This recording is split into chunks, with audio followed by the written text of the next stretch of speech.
కీర్తన ఇది.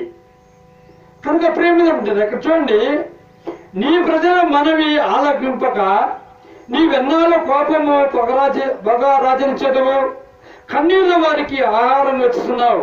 చూడండి, కొన్నిసార్లు తన ప్రజలు కష్టాల్లో, బాధల్లో, ఇరుకుల్లో, ఇబ్బందుల్లో ఉన్నప్పుడు దేవుడు కాముగా ఉంటాడు.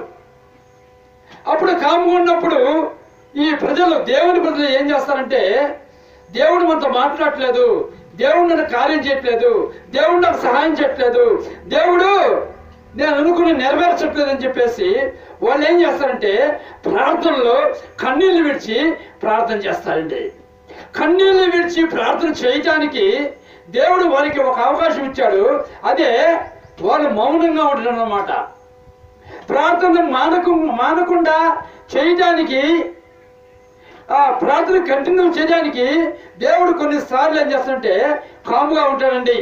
ఎక్కువగా ప్రార్థన చేయడానికి, కొన్నిసార్లు ప్రార్థన జీవితాన్ని వారికి నేర్పించడానికి కొన్నిసార్లు ఏం చేస్తాడండి, వాళ్ళ కష్టాల్లో, బాధల్లో ఉన్నప్పటికీ దేవుడు మౌనం వహిస్తాడు. అది ఒక పరిశీలన, అది ఒక టెస్ట్ వారికి. నిజంగా విశ్వాసం కలిగి ఉన్నారా? వెంటనే కార్యం చేయకపోతే ఇంకేం చేస్తాడు దేవుడు, ఇక నా ప్రార్థనలకు ఇచ్చట్లేదు, నా మనవలకు ఇచ్చలేదు, నా కష్టాలు చుట్టలేదు, నా బాధలు చుట్టలేదు, ఇక మనకు దేవుడు ఎందుకు అనే విధంగా అవిశ్వాసంలో పడిపోతారా? లేకపోతే నా దేవుడు గొప్ప దేవుడు, నాకు ఎప్పటికీ సహాయం చేస్తాడు, నేను ప్రార్థన చేయాలా, ఇంకా ప్రార్థన చేయాలా, నా దేవుళ్ళలో ఉండాలా, నా దేవుని కోసం నేను మోకాళ్ళ మీద ఉండి కన్నీళ్లు విడిచి ప్రార్థన చేయాలా, విశ్వాసంలో బలపడాలా, దేవుడు నాకు ఒక పరీక్ష పెట్టాడని ఒక విశ్వాసంతో ముందుకు పోవాలా? పోతున్నావా? ప్రేమేంద్రుడిని గమనించండి. మనకి బాధలు వచ్చినప్పుడు దేవుడు మాట్లాడకపోతే మనం చాలా చాలా బాధపడిపోతాం. అవునా కాదా? అలా మనం బాధపడకూడదు, బాధపడకూడదు. అందుకే బైబిల్లో ఉంది, ఫిలిప్పీయులకు రాసిన పత్రిక 4వ అధ్యాయము ఒకసారి 4వ వచనం ఒకసారి చదవండి. మనం ఏం చేయాలా? బాధల్లోనైనా, కష్టాల్లోనైనా, ఇరుకుల్లోనైనా, ఇబ్బందుల్లోనైనా మనం ఏం చేయాలి? చదువు ఒకసారి. ఫిలిప్పీయులకు రాసిన పత్రిక 4:4 తొందరగా.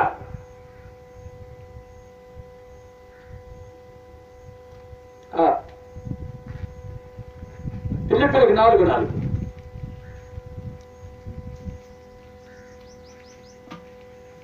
నేను చదివేదా? తొందరగా చదవండి.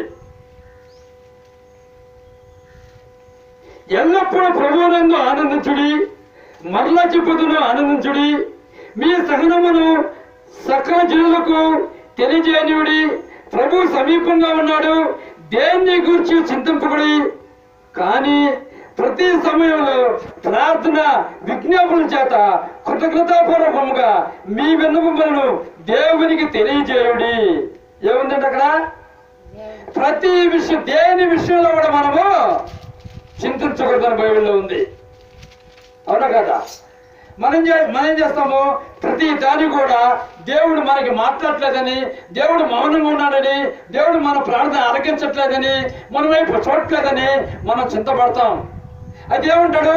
దేని విషయంలో కూడా మీరు చింతపడు, కానీ ప్రతి విషయంలో కూడా మనం ఏం చేయాలంట? ప్రార్థన విజ్ఞాపనలతో దేవుని వైపు చూడాలండి. హల్లెలూయా, చెల్లబెడతాం. హల్లెలూయా, దేవుని వైపు చూడాలా.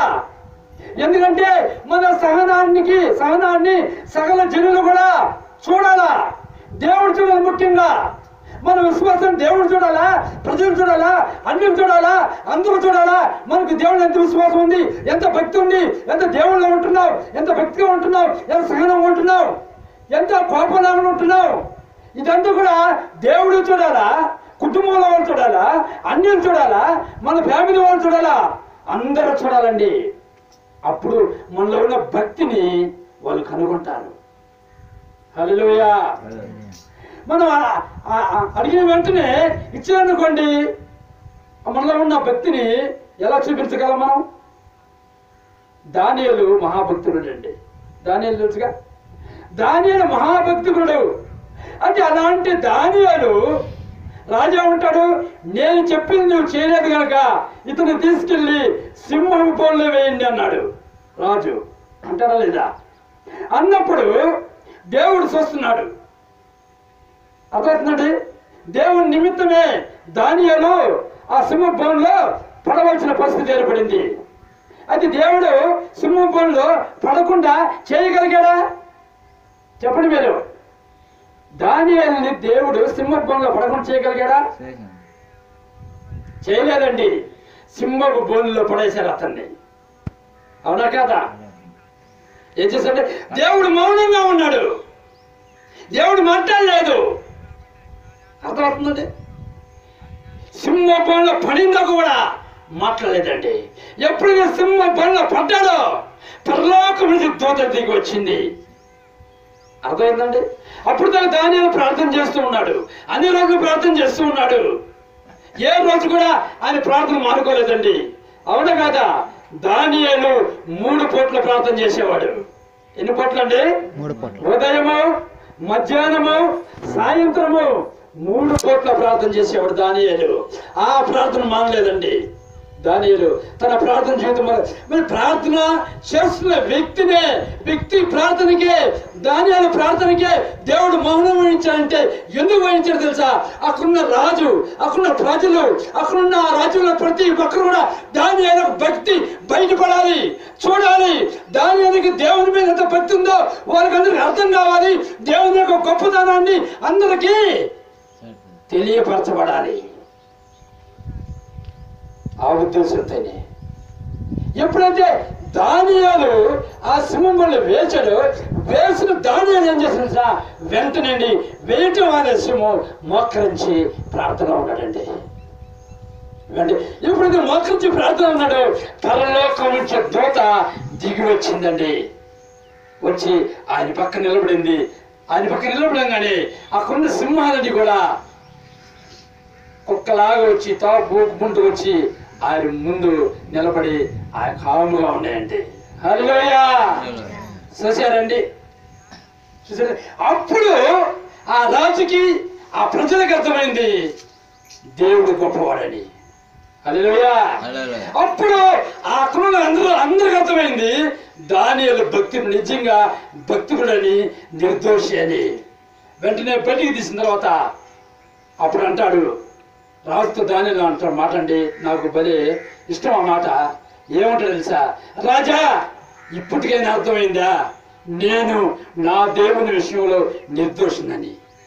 హల్లెలూయా! నీ ప్రార్థన ఆలకించకపోయినంత మాత్రాన నువ్వు నిర్దోషి కాదనుకోవద్దు. నీ ప్రార్థనకు ఆలస్యంగా జవాబు వచ్చినా, ఆలస్యం అవుతున్న జవాబు, నేను నిర్దోషి కాదని అనుకోవద్దు. నీ భక్తి కంటిన్యూ చేయి, నీ ప్రార్థన కంటిన్యూ చేయి. దేవుడు నీవున్న స్థానంలోనే, నీవున్న ప్రదేశంలోనే, నీవున్న వారితోనే, వారి మధ్యలోనే దేవుడు నిన్ను ఇచ్చిస్తాడు. అక్కడే దేవుడు దానియేలు ఇచ్చాడు. ఆ రాజ్యంలోనే, ఆ ప్రదేశంలోనే, ఆ అంతఃపురంలోనే వాళ్ళందరూ కూడా దాన్ని రచించినప్పుడు వాళ్ళందరూ కూడా పొందారు. అవునా కాదా? అవునా కాదండి? కనుక మన భక్తి అనేది బయటపడాలంటే మనం సహనంగా ప్రార్థన చేయాలా? దేవుని యొక్క శక్తి మన పట్ల బయటపడాలంటే, అందరూ తెలియాలంటే మనము సహనం కలిగి ప్రార్థన చేయాలా? చింతపడకుండా ప్రార్థన చేయాలా? వేదన పడకుండా ప్రార్థన చేయాలా? నేను చెప్తున్నాను, ప్రజల ముందు ఆనందం ఉండేవాడు ప్రార్థనలో కన్నీరు కారుస్తాడండి, ప్రార్థనలో ఏడుస్తాడు.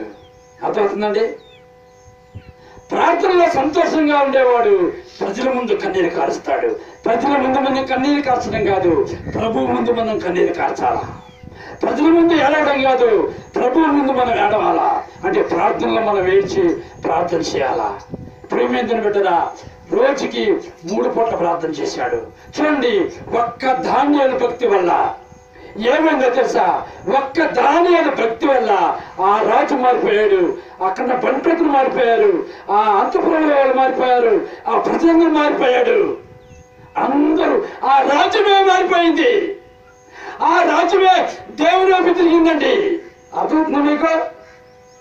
ఒక్కరి విశ్వాసం వల్ల, ఒక్కరి ప్రార్థన వల్ల, ఒక్కరి సహనం వల్ల, ఒక్కరి కన్నీరు వల్ల, ఒక్కరి ధైర్యం వల్ల, ఒక్కరి యొక్క విశ్వాసం యొక్క ఆ పట్టుదల వల్ల, ప్రార్థన వల్ల ఏమైందండి? ఆ రాజ్యం మారిపోయింది. రాజ్యం ప్రతి వారు మారిపోయి రాజా అన్నాడు, ఇదిగో దేవుళ్ళ కంటే దేవతల కంటే గొప్ప దేవుడు యెహోవా దేవుడు, ఆయన్ని ప్రతి ఒక్కరూ ఈ రోజు నుంచి పూజించాలా, ధూప దీప అర్పణలు ఆయనకి అర్పించాలని చెప్పి ఒక సాటింపే చేయండి. అవునా కాదా? గమనించండి. నీ వల్ల దేవుడికి మహిమ రావాలంటే నీ ప్రార్థనకి దేవుడు మొదట మౌనం వహించాలి. మౌనం వహిస్తున్నంటే నీ ప్రార్థనకి జవాబు ఆలస్యం అవుతూ ఉందంటే, నువ్వు కష్టాల్లో ఉన్నా కానీ దేవుడు మౌనంగా ఉన్నాడంటే, నువ్వు వేదనలో ఉన్నా కానీ దేవుడు మౌనంగా ఉన్నాడంటే నీ వల్ల దేవునికి భవిష్యత్తులో మహిమ రాబోతుంది. దేవుడు నిన్ను భవిష్యత్తులో వెచ్చించబోతున్నాడు, అభివృద్ధి చేయబోతున్నాడని చెప్పి నువ్వు తెలుసుకోవాలా. దేవుడు నామము నీ ద్వారా మహిమపరచబడుతుంది నీవున్న చోటనేని నువ్వు తెలుసుకోవాలా. తెలుసుకున్న వాళ్ళు నీ ప్రార్థన జవాబు ఆలస్యమైన రాకపోయినా కన్నీళ్లతో వేదనతో కన్నీళ్లు విడిచి ప్రార్థన చేస్తారు. నిజమైన విశ్వాసము, నిజమైన ప్రార్థన జీవితము ఎవరు చేస్తారో తెలుసా అండి? ఎవరు చేస్తారో తెలుసా? జవాబు వచ్చిందాకా ప్రార్థన చేసేవాడే నిజమైన ప్రార్థన పరుడు, నిజమైన భక్తి పరురాలు. ప్రార్థన జవాబు వచ్చిందాకా ప్రార్థన చేసేవాడు. జవాబు వచ్చిందాకా ఇన్ని రోజులైనా, ఇన్ని గంటలైనా, ఇన్ని నిమిషాలైనా, ఇన్ని సంవత్సరాలైనా విశ్వాసంతో నా దేవుడు నాకు జవాబిస్తాడని ఒక విశ్వాసంతో ప్రార్థన చేసేవాడే నిజమైన భక్తుడు, నిజమైన భక్తురాలు. అర్థమవుతున్నప్పుడే మీకు కొందరు ఒక వారం రోజులు ప్రార్థన చేస్తారు. కొందరు ఏం చేస్తారు తెలుసా? ఒక నెల, 2 నెలలు ప్రార్థన చేస్తారండి. కొందరు సంవత్సరం ప్రార్థన చేస్తారు, తర్వాత మానేస్తారు. జవాబు రావట్లేదని మానేస్తారండి. కానీ దేవుడు నీకు చేసిన వాగ్దానము తప్పకుండా నీ ప్రార్థన ద్వారా నీకు నెరవేరుద్దని తెలుసుకున్న వాళ్ళు ప్రార్థన చేస్తూనే ఉంటారు నెరవేరేదాకా. తర్వాత విసిగొట్టిపోతారండి. కొన్ని రోజులు చేస్తారు, కొన్ని నెలలు చేస్తారు, కొన్ని సంవత్సరాలు చేస్తారు. ఏం చేస్తారండి? విసుగుతో ఇక దేవుడు నా ప్రార్థన ఆలకించనుకుంటాడు. అందుకే బైబిల్లో ప్రభు చెప్పాడు, లోకాసు వార్త, దీన్ని లోకాసు వార్త 18వ అధ్యాయము చదవండి అవసరాన్ని. లోకాసు వార్త 18వ అధ్యాయము 1వ వచనం చదవండి ఒకసారి. 1వ వచనం చదవాల. లోకాసు వార్త 18:1. వారు విసుకక నిత్యం ప్రార్థన చేయుచుండవలె. సార్ చూడండి, ప్రభు ఏమంటున్నాడు? విసుకక నిత్యము ప్రార్థన చేస్తున్నారంట. ఎలా ఉండాలండి? అమ్మా కింద కూర్చోలేకపోతే ఎందుకు కూర్చోండి, ప్రాబ్లం లేదు, ఎందుకు కూర్చోలే. నిత్యము విసుకగా నిత్యం ఎలా చేయాలండి అంటే దాన్ని బట్టి మనకి ఏమర్థమవుతుంది? ప్రార్థన విసుగు పుట్టద్దని అర్థమవుతుందా లేదా? పుట్టదా పుట్టదా? పుడతాది. అయినా కానీ మీరు ఏం చేయాలా? పుట్టినా కానీ విసుక్కోకుండా ఏం చేయాలా? ఈ మధ్యన ఒకరు ప్రార్థన పిలిచారండి. పిలిస్తే పోయినా వాళ్ళు క్రైస్తవులే, ప్రభుని నమ్ముకున్న వాళ్ళే, చాలా మంచి భక్తులు వాళ్ళలో. అందరూ భక్తి పరులే, కానీ అందులో ఒక అబ్బాయి ఉన్నాడండి. ఆ అబ్బాయి కూడా భక్తి పరులే కాదంటలేదు. కానీ ఆ అబ్బాయికి ఒకటి ఉంది అలవాటు. ఏం అలవాటు తెలుసండి? 24 గంటలు తింటుంటాడు. ప్రార్థన పెట్టేవాళ్ళు ఇంట్లో బట్టనలు జోలు పోసుకున్నాడు, వేస్తావాడు. ఇంకా ఈ అబ్బాయి వయసే ఉంటుంది, మీ వయసే ఉంటుంది మళ్ళీ. అర్థమైంది మీకు? 24 గంటలు చూడ తినటానికి ఇసుకలేదు అతనికి. అవునా కాదా? మనకు ప్రార్థన చేయడానికి విసుకొస్తుంది.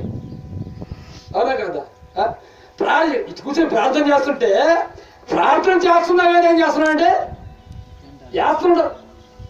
అందుకని చెప్పి వాళ్ళు ఆలోచించుకొని ఆ చివరిని కూర్చోబెట్టారు. ముందు కూర్చోబెట్టకుండా ఏం చేశారంటే, మరి చివరిలో కూర్చారా, నీ పనికి నీ పని కానీ, మరి బైబిల్ పట్టుకోడు కూర్చోన్నాడు, అందరితో కూర్చోన్నాడు, అంతా బాగానే ఉంది. ఏం చేస్తున్నాండి, ఒక్కొక్క పట్టాని పుట్టుకోమంటుండే. ఇంకా చూసారండి, విసుగు లేదు. ప్రార్థన తర్వాత అడిగిన వాళ్ళ అమ్మని, వాళ్ళ అమ్మని అడిగిన, ఏమ్మా నీకు కనీసం ప్రార్థన ఒక అరగంట పెడతాము, ఆ అరగంట చెప్పిన తినకుండా ఉండలేడా అంటే, అయ్యా తినకుండా మాత్రం ఇప్పుడు ఉండలేడయ్యా, ఏదో ఒకటి నోట్లో పడాల్సిందే అని చెబుతా ఉంది. చూసారండి, అది చిన్నప్పటి నుంచి అలవాటంట. అది మంచి అలవాట, చెడ్డ అలవాట? 24 గంటలు తింటారు ఎవరన్నా? తింటా ఉంటే నాకు అర్థం కావట్లే. సరే ఇప్పుడు తింటాడు, రేపు పిల్ల అవుతే అప్పుడు కూడా తింటుంటాడా? కొమ్మ తీసి పిల్ల పడతారు, అప్పుడు కూడా తింటుంటాడా? చదువుడు కూడా బట్టలు పెట్టిపోతాంట. వాళ్ళు గోడ కూడా కంప్లీట్ చేశాను. ఎవరు? టీచర్స్. అయ్యా నువ్వు మార్చని చెప్పారంట. నువ్వు మార్చు, నా కొడుకు నువ్వు మార్చు, ఎవరు మార్చరా? అర్థమవుతుందండి. ఎందుకు చెబుతుంటే, కొందరికి విసుగుండదండి, కొన్ని పనుల్లో విసుగుండదు. అలాగే మనకి దేంటి విసుగుండకూడదు? ప్రార్థన జీవితంలో మనం విసుగుపడకూడదు. మరి విసుగకుండా నువ్వు ప్రార్థన చేస్తున్నావా? చెప్పండి మీరు. ఖాళీ దొరికినప్పుడల్లా నువ్వు ప్రార్థన చేస్తున్నావా? ఖాళీ దొరికినప్పుడల్లా ప్రార్థన చేయడమే విసుగకుండా ప్రార్థన చేయడం అంటే. విసుగకుండా ప్రార్థన చేసేవాళ్ళు హెచ్చుగా ప్రార్థన చేస్తారు, ఇసుకుండా ప్రార్థన చేసేవాళ్ళు మానక ప్రార్థన చేస్తారు. అర్థమైందండి. ఒక భక్తుడు ఉన్నాడండి, ఒక భక్తుడు. ఆ భక్తుడికి ఒక లెటర్ వచ్చింది. ఆ లెటర్ చూడగానే ఆ లెటర్లో ఏముంది? ఇదిగో ఈ రోజు రాత్రికి నా సైన్యాన్ని తీసుకొచ్చి నిన్ను, నీ సైన్యాన్ని, నీ రాజ్యాన్ని నాశనం చేస్తాను నేను అని ఆ సందేశంలో ఉంది, ఆ లెటర్లో ఉంది. వెంటనే ఆ లెటర్ పట్టుకొని, ఆ లెటర్ ఎప్పుడు వచ్చిందో దేవసేవుడు వెంటనే ఆ సందేశం తెలియజేసాడండి. తెలియజేసేదే కాకుండా వెంటనే ఏం చేశాడు తెలుసా? ఆ దేవసేవుడు వచ్చిన వెంటనే ఆ దేవసేవకుడు ఇతను ఆ లెటర్ తీసుకొని దేవుని మందిరంలోకి వెళ్ళి, అంటే చర్చిలోకి వెళ్ళి, ఆ మందిరంలోకి వెళ్ళి ఆ తొలిపెట్టు మీద ఆ లెటర్ పరిచి ఇద్దరు మోకాళ్ళ మీద ఉండి కన్నీళ్లు విడిచి ప్రార్థన చేస్తున్నారండి. హల్లెలూయా, హల్లెలూయా. ఏం చేస్తున్నారు వాళ్ళు? ప్రార్థన చేస్తున్నారండి. చూసారా ప్రేమ దేవుని పెట్టారా? ఎప్పుడైతే ఆ విధంగా ప్రార్థన చేస్తున్నారో అప్పటికే ఆ సైన్యము, ఆ రాజు సైన్యం ఏం చేస్తుందంటే ఆ యొక్క రాజ్యం అంతా, ఇతని రాజ్యం అంతా చుట్టూ కూడా మోకరించేసిందండి. ఇసుక వేస్తే రాలని సైన్యము ఆ శత్రు సైన్యము, వేల సైన్యము, దేవుని సైన్యము, ఇశ్రాయేలు సైన్యము చిన్న సైన్యం అండి. చూసారండి, చుట్టూ ఇసుక వేస్తే లక్షల సైన్యము ఆ యొక్క రాజ్యం చుట్టూ ఆ రాత్రి మోకరించిందండి. చూడండి ప్రేమేంద్ర బిడ్డరా, ఆ రాత్రి వాళ్ళు యుద్ధానికి వెళ్ళాలా? యుద్ధానికి వెళ్ళాల్సిన వాళ్ళు ఏం చేస్తున్నారండి? దేవుని మందిరంలోకి వచ్చి మోకరించి ప్రార్థన చేస్తున్నారండి. కన్నీరు విడిచి ప్రార్థన చేస్తున్నారు. ఆ రాత్రంతా ప్రార్థన చేస్తున్నారండి. ప్రార్థన చేస్తున్నాడు. ఆ ప్రార్థన పవరు, శక్తి పైకి వస్తుందండి. వీళ్ళు ప్రార్థన చేసుకుంది, ఆ పవర్ వెళ్తా ఉందండి. ఆ శక్తి లేదండి. దేవుని పరలోకంలో ఉన్న దేవుని పాదాల దగ్గరికి ఆ ప్రార్థన వెళ్ళి అలా టచ్ చేసింది. ఎప్పుడైతే ఆ ప్రార్థన వెళ్ళి టచ్ చేసిందో పాదాలని, వెంటనే దేవుడు తన భక్తులను చూసి వీళ్ళు మానక ప్రార్థన చేస్తారని చెప్పేసి వాళ్ళ కన్నీళ్లు చూసి దేవుడు ఏం చేస్తాడండి? ఒక దూతని, పరలోకం నుంచి ఒక దూతని ఏం చేస్తాడండి? ఈ లోకానికి పంపిస్తాడు. ఆ దూత వచ్చి ఆ రాత్రి ఆ సైన్యంతో యుద్ధం చేస్తుందండి. హల్లెలూయా. ఎవరండి యుద్ధం చేసింది? చూసారండి. ఎందుకు చేసింది యుద్ధము? చెప్పాలా?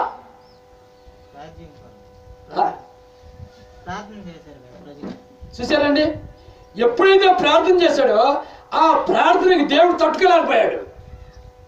ఆ ప్రార్థన దేవుడి సింహాసనం కదిలింది. ఆ ప్రార్థన శక్తికి పవర్కి అదవుతుంది. వాళ్ళు మానకుండా విసరకుండా ప్రార్థన చేశారు. వెంటనే పరలోకం నుంచి దూత వచ్చింది. ఆ ఒక్క నైట్ ఎంతమందిని చంపిందో తెలుసండి? 150,000 మందిని చంపేసిందంట ఒకే ఒక్క దూత. ఆ నైట్ ఆ దెబ్బకి వాళ్ళు భయపడిపోయి పారిపోయినారు. అవునా కదా? పారిపోయినారు. తెల్లారి ఆ విషయము తెల్లంతా ప్రార్థన చేశారు. తెల్లారి ఆ విషయం అతను తెలుస్తుంది.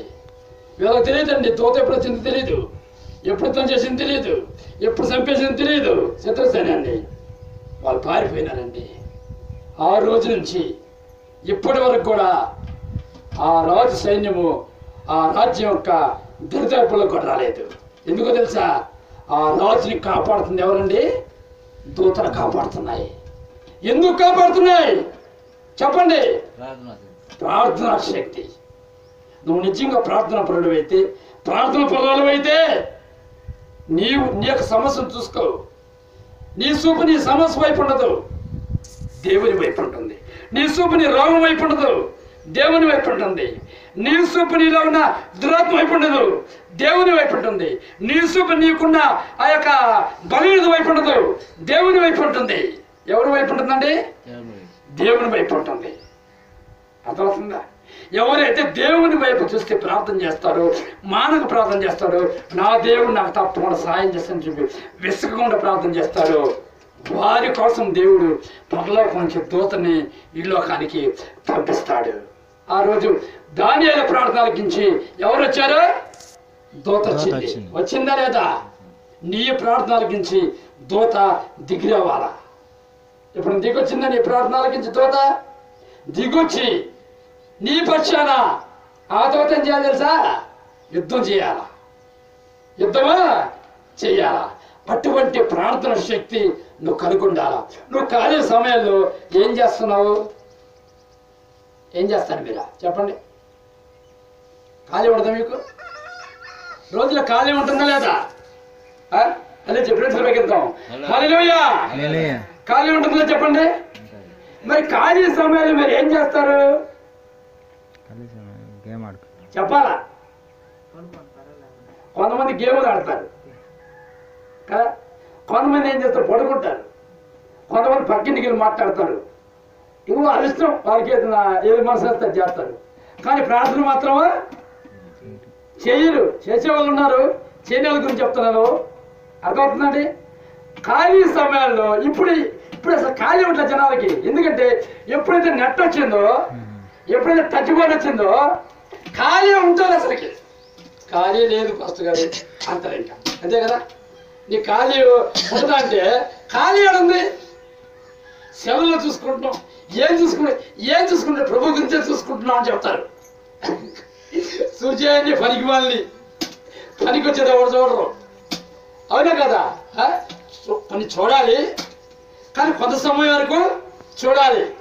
పొద్దుకోకలు కాలు దిగినప్పుడల్లా నట్టాన్ని చేసుకునేది, చూసుకునేది, ఒక్కవరకు ఇష్టం వచ్చింది చూస్తూ ఉంటారు. అవునా కదా? కనుక ప్రేమ ఏంటంటారా? నువ్వు చేయాల్సింది ఏంటంటే కొంచెం సేపు చూసినా మిగతా టైంలో ఏం చేయాలండి? ప్రార్థన చేయాలా. ప్రార్థన చేస్తే నీకు అన్ని సమస్యలు ఒక్కొక్కటి నిదానంగా తీరిపోతాయండి. ప్రార్థనలో ఉన్న పవర్ అలాంటిది. కనుక నేను ప్రార్థనకి ఎక్కువగా ప్రిఫరెన్స్ ఇస్తా. ఎక్కువ ప్రార్థన చేసుకోవాలని చెప్పి నేను అనుకుంటాను, ప్రార్థన చేసుకుంటుంటా. ఒకరోజు మా అక్క నాకు ఫోన్ చేసిందండి. మా సొంత అక్కే మధ్య రెండు ఆమెకు ఫోన్ చేసింది. ఆమెకి ఇంతమందికి శాతపడి శక్తి పెడితే ప్రార్థిస్తే వెళ్ళిపోయింది. మళ్ళీ నాకు ఫోన్ చేసింది. ఆమె ఫోన్ చేసి అబ్బాయి రవణమ్మ ఫోన్ చేసి గురించి ఫోన్ చేసింది. ఫోన్ చేసి ఏమంటుందంటే, నాకు కాళ్ళు పడుతున్నాయి, ఒళ్ళు పడుతున్నాయి, నాకేం అర్థం కావట్లేదు, కనుక నువ్వు రారా, వచ్చి ఇంటికి వచ్చి ప్రార్థన చెయ్యి అని నన్ను మా అక్క నన్ను పిలిచింది. నేను వస్తానని చెప్పిన, వస్తాను అని చెప్పిన. చెప్పగానే సరే నేను వస్తాను, బస్ స్టాండ్కి ఎవరైనా పంపించు బైక్ వేసుకొని అని చెప్పిన. వాళ్ళకి బీటీ పాలు పాస్తుందని చెప్పు అని చెప్పిన. వెంటనే ఆ ఫోన్ పెట్టేసింది. ఫోన్ పెట్టేసిన తర్వాత మళ్ళీ నేను ఫోన్ చేశా. ఏమో ఫోన్ పెట్టేసావంటే, అరే నువ్వు రావద్దులే, నాకు ఆరోగ్యం బాగానే ఉంది అని చెప్తుంది. మళ్ళీ నేను ఏమి ఎందుకు బాగా ఇప్పుడు బాగానే ఫోన్ చేస్తావు కదా, మళ్ళీ ఇప్పుడేంది మళ్ళీ బాగుందంటావు, ఇప్పుడే కదా అంటే అప్పుడు అంటుంది, ఎప్పుడైతే నీ పేరు చెప్పానో నాలో తర్వాత వెళ్ళిపోయింది, ఇప్పుడు నాకు బాగుంది. చూసారండి, పేరు చెప్తే వెళ్ళిపోయిందంట. నాకు విచిత్రంగా ఉంది, నా పేరు చెప్తేనే దేవి వెళ్ళిపోయిందంట. మా అక్కే చెబుతుంది అక్కడి నుంచి వెళ్ళిపోయింది.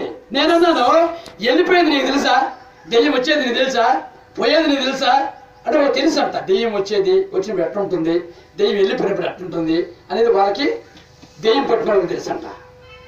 రకరకాల దెయ్యాలు, కొన్ని పోతాయి వస్తాయి, కొన్ని ఎప్పుడే ఉంటాయి, కొన్ని రోజులు పోయేది మళ్ళీ వస్తుంటాయి. కొన్ని దెయ్యాలు ఏం చేస్తాయంటే మాట్లాడు, మోగ దెయ్యాలు కొన్ని ఉంటాయి మాట్లాడు, కొన్ని మాట్లాడతాయి, కొన్ని గత్తగా ఎరస్తాయి, కొన్ని ప్రేమగా మాట్లాడతాయి. అర్థమైంది నీకు? ఒక దెయ్యాన్ని ప్రార్థన చేస్తే నవ్వుతుంది, ముసిముసి నవ్వులు, పెద్ద నవ్వులు కాదు అంటూ ఇట్లా అంటుంది, అట్లా అవుతుంది. నేను ఏం నవ్వుతున్నావు అంటే, ఎందుకు నవ్వుతున్నావు గర్భి అంటే మళ్ళీ నవ్వుతుంది, మళ్ళీ నవ్వుతుంది. గర్భి వెళ్ళిపో నువ్వు అంటే, వద్దు వద్దు వెళ్ళిపోతా ఎందుకు నవ్వుతున్నావు, దేనికి నవ్వుతున్నావు అని అంటే, మా ఆయన ఎప్పుడు నవ్వమంటారండి, నవ్వు నవ్వుతూ ఉండాలన్నారు వాళ్ళ ఆయన. ఎట్లా ఉండాలంట, నవ్వు మొక్కుతూ ఉండాలని మా ఆయన చెప్పాడు. దెయ్యాలకు కూడా ఆయన ఉంటారు అయింది. చూడండి ప్రేమ ఉంటారా, అట్లా కొన్ని దెయ్యాలు ఉంటాయి, భయంకరమైన దెయ్యాలు. తమిళనాడు పోతే మనం ఒకసారి అయితే నగిరి ప్రాంతానికి వెళ్తే ప్రాంతానికి, అది తమిళనాడు దెయ్యం. నాతో పాటు ఒక అందరం పంపించారు పాస్టర్ని, నాకు తోడుగా, నాకు తెలియదు కదా ప్రాంతం, తీసుకెళ్ళాడు ఆ పాస్టర్. అతను తమిళ వచ్చా, నాకు తమిళ రాదు. నాకు విచిత్రం అనిపించింది ఏంటంటే, నేను చేయి పెట్టి ల్యాండ్ వచ్చేసింది, వచ్చేసి తమిళ మాట్లాడుతుంది, నాకేమో తమిళ రాదు, తెలుగు అయిపోయా. ఈ పాస్టర్ ఏం చేశాడు, ఆ తమిళని ట్రాన్స్లేట్ చేసి నాకు తెలుగులో చెప్తాడు, నేను తెలుగు మాట్లాడితే దాన్ని ట్రాన్స్లేట్ చేసి దాన్ని చెప్తాడు. అంటే దెయ్యాన్ని కూడా ట్రాన్స్లేషన్ అవసరం ఉంది అక్కడ. ఇవన్నీ నా జీవితంలో జరిగే సంగతి నేను చెప్పేది. అట్లా అవుతుందంటే నగిరి ప్రాంతంలో జరిగింది, ఒక గ్రామంలో ఇది. అర్థమైందా? కనుక ఇలాంటి దెయ్యాలు కూడా ఉంటాయి, విస్తరమైన దెయ్యాలు ఉంటాయి. ఇవన్నీ పోవాలంటే మనం ఎప్పుడు ఏం చేయాలా, ప్రార్థనలో ఉండాలా. ఒక దెయ్యం ఉంటుంది, ఇక్కడ కూడా వచ్చావా అంటుంది, అది ఏమంటుంది, ఇక్కడ కూడా వచ్చావా. చూసారండి, ఒక సాహిబులు తిరుపతిలో ఒక సాహిబులో దెయ్యం పెడితే అది పై అంతస్తులో ఉంది. నేను ఇంకో పిల్లలు తీసుకెళ్ళాడు. ఆ ఇంటికి అంతస్తు ఉంది, 2 అంతస్తులో ఇంటికి ఏదైనా కిటికీ ఉంటుంది, మామూలు కిటికీ ఉంటుంది, కిటికీ ఉంది. తర్వాత మేము పోయి లోపలికి అడిగి పెట్టాను, లేదు ప్రార్థన చేయలేం చేయాల, వచ్చేసింది. అది వచ్చి వద్దు వెళ్ళిపో నేను ఏదో ఆమె మీద పడినట్టు, అది వెళ్ళిపో అంటుంది, ఇట్ట వెళ్ళిపో, వద్దు వెళ్ళిపో రావద్దు అంటుంది. నేను వేస్తే ఏమి వెళ్ళిపోయేది, నువ్వు వెళ్ళిపోవాలన్నా, వెళ్ళిపోతా చేపెట్టి పడిపోయిన తర్వాత నాకు కొంచెం పని ఉండి నీకు కిందకి పోయేస్తాను చెప్పిన. కిందకి పోయించినప్పుడు మళ్ళీ వచ్చింది దెయ్యం. వచ్చి నాతో పాటు వాడితో అంటుంది, నువ్వు ఆ పాస్టర్ గారిని తీసుకొస్తావా, ఇంకోసారి రా కిటికీలో చేస్తానంటున్నట. ఎవరిని? వాడిని. ఆ రోజు నుంచి వాడిని అంత రాలా. ఎందుకు రాలేదు? భయం వేసింది. ఎందుకు భయపడతారు ఇట్లు? భయపడకూడదండి. తర్వాత చేపెట్టి ప్రార్థన చేసి వెళ్ళగొట్టేసామనుకోండి, వెళ్ళిపోయింది. ఎందుకు చెప్తున్నానంటే రకరకాల దెయ్యాలు రకరకాలుగా ఉన్నాయి. వీటన్నింటినీ మనం ఎదుర్కోవాలంటే మనం చేయాల్సింది ఏంటో తెలుసా? ప్రార్థన చేయాలా, ఇంకోటి వాక్యం చదువుకోవాలా, ఇంకోటి ధ్యానం చేయాలండి. ఈ 3 మనం చేస్తే దేవుడు తప్పకుండా కార్యం చేస్తాడు. ఆ కార్యం కూడా నిదానంగా చేస్తాడు. తొందరగా చేయకూడదు. తొందరగా చేస్తే మనం తొందరగా పడిపోతాం దేవుళ్ళో. మనం అవును కదా? నిదానంగా చేస్తే కొంత అనుభవం వస్తుంది మనకి. అర్థమవుతుందండి? ఆ అనుభవం వచ్చిందాక దేవుడు, అనుభవం అంటే ఏంటి? పూర్తిగా విశ్వాసంలో మనము నిలిచిందాక దేవుడు కొంచెం ఆలస్యం చేస్తుంటాడు. అది మనం తెలుసుకోవాలి. కొంచెం ఆలస్యం చేస్తుంటాడు మన కోసమే, మనం స్థిరంగా ఉండాలని చెప్పేసి. అవునా కదా? మరి మన స్థిరంగా ఉండాలంటే మనము దేవుడు మనకి మన ప్రార్థనకి జవాబిచ్చిందాక మనము ప్రార్థన చేస్తూనే ఉండాలా. మరి చేస్తున్నారా మీరు ప్రార్థన? చేస్తున్నారండి మీరు ప్రార్థన? దేవుడు నీకు జవాబిచ్చిందాక నువ్వు ప్రార్థన చేస్తూనే ఉన్నావా? అలా నువ్వు ప్రార్థన చేస్తే దేవుడు తప్పకుండా నీ ప్రార్థన ఆయన ఆలకిస్తాడు. హల్లెలూయా, హల్లెలూయా, హల్లెలూయా. ఏ ఇంటికి పోయినా దెయ్యాలే. ఇంకోటి తెలుసా మీకు? మన ఆంధ్రాలో కంటే కూడా తమిళనాడులో ఇంట్లో దెయ్యాలు ఉంటాయి. తమిళనాడులో ఇంటికి పోతే 7 మంది ఉన్నారు.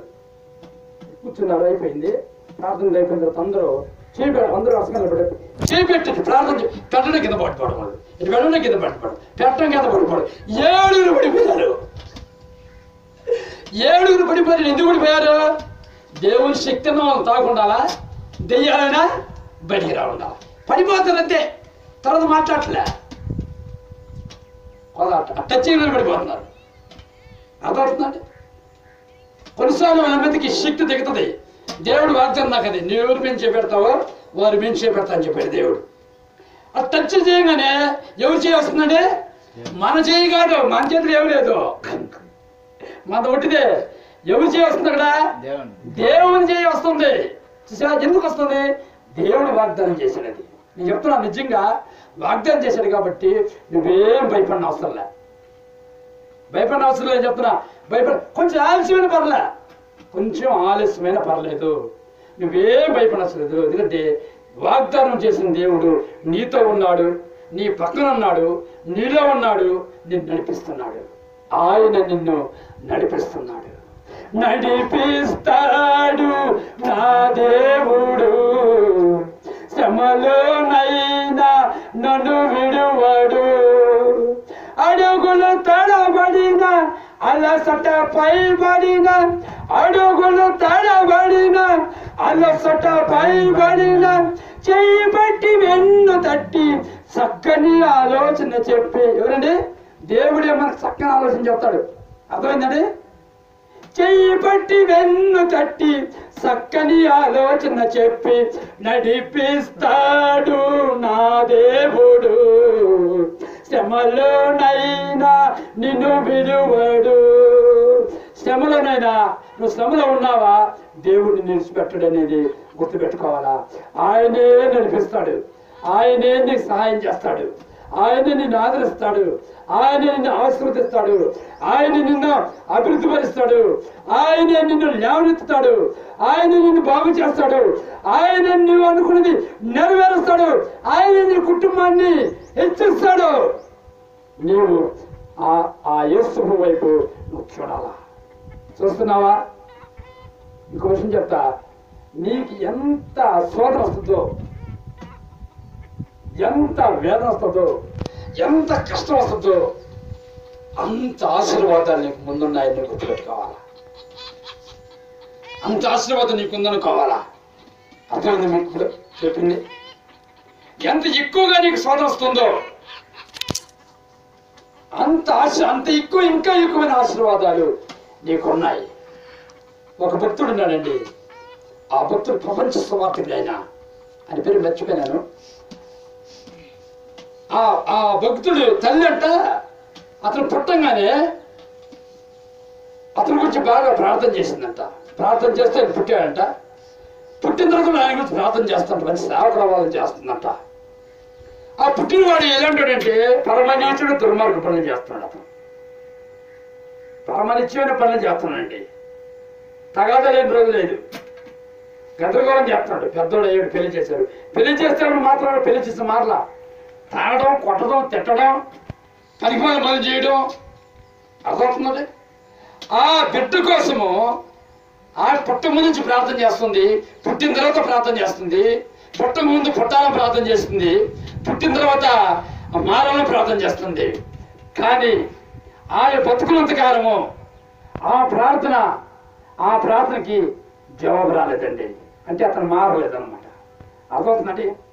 అప్పుడు చనిపోయే రోజున ఆమె సంఘంలో పాస్టర్ గారిని పిలిపించింది. పాస్టర్ గారు, నేను చచ్చిపోతున్నాను, నా కొడుకు ఇంకా మారలేదు, నేనేం చేయాలి? అతనికి పిల్లలు పుట్టారు, పిల్లలు ఇంకా మారలేదు, నేను చచ్చిపోతున్నాను, నా బిడ్డ పరిస్థితి ఏంది? చూడండి, చనిపోతా కూడా బిడ్డ గురించి ఆలోచిస్తున్నాను. చూసారండి. అప్పుడు ఆ పాస్టర్ గారు ఏమనంటే, బైబిల్ బాకమ్మ, దేవుడు తప్పకుండా నీ ప్రార్థన వృధా కాదు, దేవుడు తప్పకుండా మారుస్తాడు. చూడండి, ఆమె చనిపోయింది.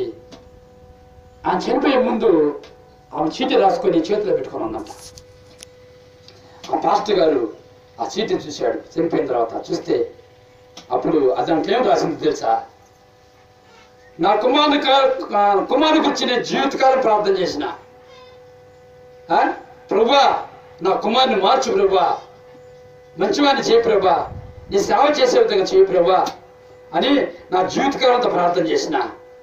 ప్రభువా ఇప్పటికే సరే నేను చనిపోయిన తర్వాత ఆయన నా కుమారుని మార్చు ప్రభు అని చెప్పి దాంట్లో కూడా దీంట్లో ఆ సీటులో కూడా ప్రార్థన రాసి పెట్టిందంట. ఎప్పుడైతే అది పాస్టర్ గారు చూశారో ఆ కుమారుడు వచ్చి ఆ చీటి చూడగానే అతను గుండె పగిలిపోయిందంటండి. పగిలిపోయి వేడవటం మొదలు పెట్టాడంట. అప్పుడు తీర్మానం చేసుకుంటా, అమ్మా నేను ఇంక ఇట్లాంటి పనులు చేయను, నీ దేవుని సేవ నేను చేస్తాను ఈ రోజు నుంచి అని చెప్పి ఇప్పుడు కూడా ఆయన సేవలో కూడా ఆయన ఏం చెప్పాడంటే, ఆయన బైబిల్ ఆయన చేతుల్లో బైబిల్ వాళ్ళ అమ్మది. అర్థమవుతుందండి.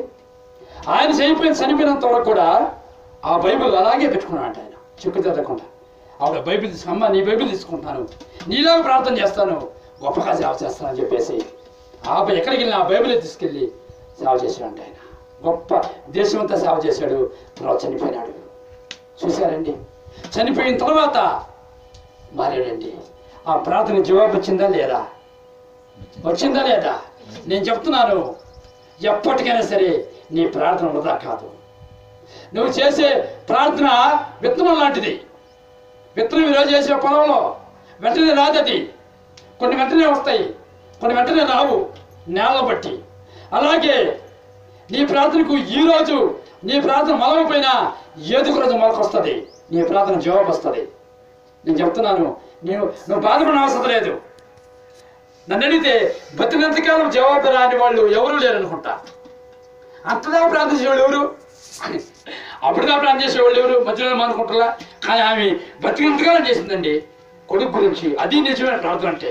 జవాబు రాకపోయినా కానీ ఆ సీట్లు రాసింది, రాకపోయినా పర్లేదు, నా కొడుకు మారుతాడు. అదండి నిజమైన ప్రార్థన అంటే, తల్లి ప్రార్థన అంటే. నేను చెప్తున్నాను, తల్లి ప్రార్థన అనేది ఆ కుటుంబానికి ఎంతో అవసరం. తల్లిదండ్రుల ప్రార్థన బిడ్డలకి ఎంతో అవసరం. చనిపోయిన తర్వాత ఆ ప్రార్థన ఫలించిందండి, జవాబు వచ్చిందండి. ఆ అమ్మ బైబిల్ తీసుకున్నాడు. అప్పుడే బైబిల్ తీసుకున్నాడు.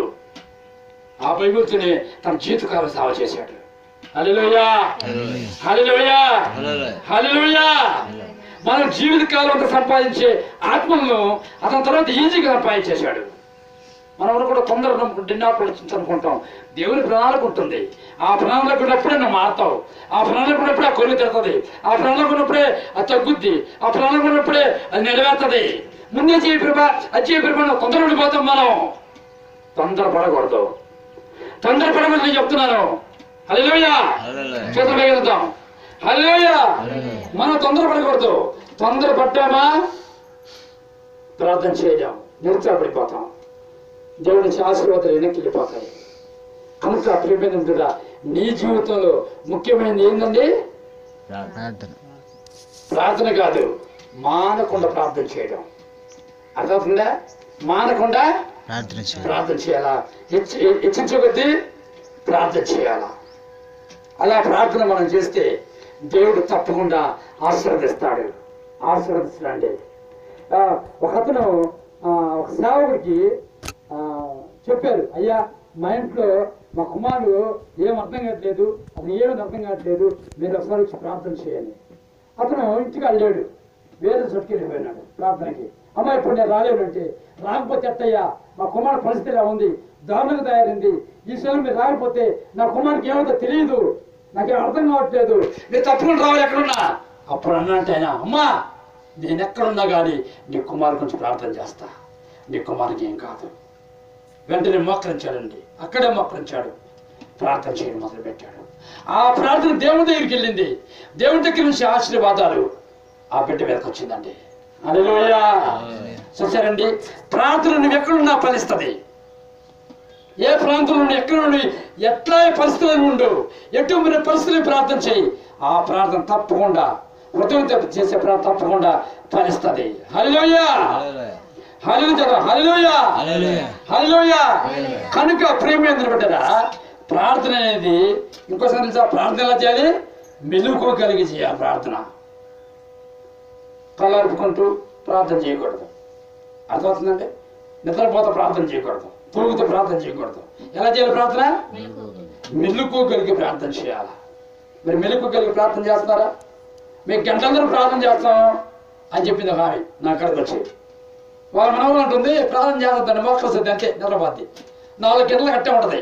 మళ్ళీ లేచి నేను 4 గంటలు ప్రార్థన చేయని చెప్తుందండి అని ఎవరు చెప్తున్నారా? మనవలా చెప్తుంది. అలాంటి ప్రార్థనగా చేయాల్సింది నువ్వు. మెలకుగలు ప్రార్థన చేయాలంటే ఎలా చేయగలవు చెప్పు? నైట్ పూట చేయలేం కదా, చేయగలవు మోకాల మీద ఉంటే. ఎందుకు తెలుసా? పడతాం కాబట్టి మెలకు ఉంటుంది కదా. కనుక మోకాల మీద, అందుకే మోకాల మీద ప్రార్థన చేయమని చెప్పింది. నువ్వు మెలకుంటే ఎలాగైనా ప్రార్థన చేయొచ్చు. మోకాల మీద ఉండే కాదు, మెలకుంటే నువ్వు నీ హృదయం దేవుడు చూస్తాడు కానీ నీ భంగిమ కాదు. కానీ నీకు ఆసక్తి ఉండి చేయాలనే కెపాసిటీ ఒంట్లో ఉంటే చేయొచ్చు. లేనప్పుడు ఏం చేయాలంటే ఎలాగైనా కూర్చొని నువ్వు ప్రార్థన చేసుకోవచ్చు. కొనుగోలు కూడా ప్రార్థన చేసుకోవచ్చు. మెలకు ఉంటే, నీకు మెలకు ఉంటే, మెలకు లేదు కదా, మెలకు ఉంటే నువ్వు పొనుగోలు ప్రార్థన చేసుకో, పొనుగోలు పాటలు పడవచ్చు. నీ పరిస్థితి అలాంటిది దేవుడు తెలుసు. కనుక ప్రేమించి ఉంటుందా, ప్రార్థన చేయడం ముఖ్యం. కనుక ఈ రోజు నుంచి ఒక తీర్మానం చేసుకో. ఏం తీర్మానం చేసుకుంటావు? ప్రార్థన చేస్తాను ప్రభా, కాలు విరిగినప్పుడు ప్రార్థన చేస్తాను, మానగా ప్రార్థన చేస్తాను, హెచ్చుగా ప్రార్థన చేస్తాను అని ఒక తీర్మానం చేసుకో. ప్రార్థన చేసేవాడే నిజమైన భక్తుడు, నిజమైన విశ్వాసి, నిజమైన భక్తి పిల్లలు. ప్రార్థన లేకుండా నువ్వెన్ని చేసినా వ్యర్థమే. ప్రార్థన లేకుండా ఎన్ని చేసినా వ్యర్థమని ఎందుకు చెప్తానంటే, మంచి మాంసం తెచ్చుకున్నావు, మసాలా గిసాలు అన్ని చేసినావు, అంతా రెడీ చేసావు, చివరికి ఉపయోగపోతే అండి అన్ని కరెక్ట్గా వేసావు, అన్ని కరెక్ట్గానే ఉన్నాయి, ఉప్పు లేదండి. ఎలా ఉంటుంది చెప్పండి? అలాగే నువ్వంతా మీటింగ్ పోతున్నావు, చందాలు వేస్తున్నావు, ఎక్కడ ప్రాంతం పోతున్నావు, ఆదివారం వస్తున్నావు, శనివారం వస్తున్నావు, ఎన్నో బాగా ఉన్నావు, అన్నీ చేస్తున్నావు. చివరికి నీ జీవితంలో ప్రార్థన లేకపోతే, అర్థవుతుందండి? ప్రార్థన లేకపోతే ఏం ప్రయోజనం? నీకు జీవితం చప్పగా ఉంటుంది. కనుక ఏం చేయాలి మనం? అన్ని మానుకొని పర్లేదు, ప్రార్థన మట్టుకు మానకూడదు. అన్నింటిలో విసుగుపొందిన పర్లేదు, ప్రార్థన మట్టుకు విసుగుపొందకూడదు. ఇంకో సంగతి తెలుసా? మన ప్రార్థనకి దేవుడు ఇసుకుపుట్టాలి, మనకే తీసుకుపుట్టాల్సింది. దేవుడు ఇసుకుపుట్టి అప్పుడు నేను తట్టుకోలేను ఆయన, నేనే భరించలేను తండ్రి అని చెప్పేసి ఆయన ఏం చేయాలి? దిగొచ్చి మనకు జవాబు ఇవ్వాలా. అదండి విసుకుండా చేసే ప్రార్థన అంటే. నువ్వు విసుగుపోతుంటివే, నీ ప్రార్థన నువ్వుగా విసుగు పొందాల్సింది. ఎవరు విసుగు పొందాలండి? దేవుడికి ఇసుకుపట్టాలా. ఇక తప్ప చేయాలా, చేయకపోతే అమలు కావట్లేదు, విసుగుతలానికి. అలాంటి ప్రార్థన ఏదో చేసేవారు.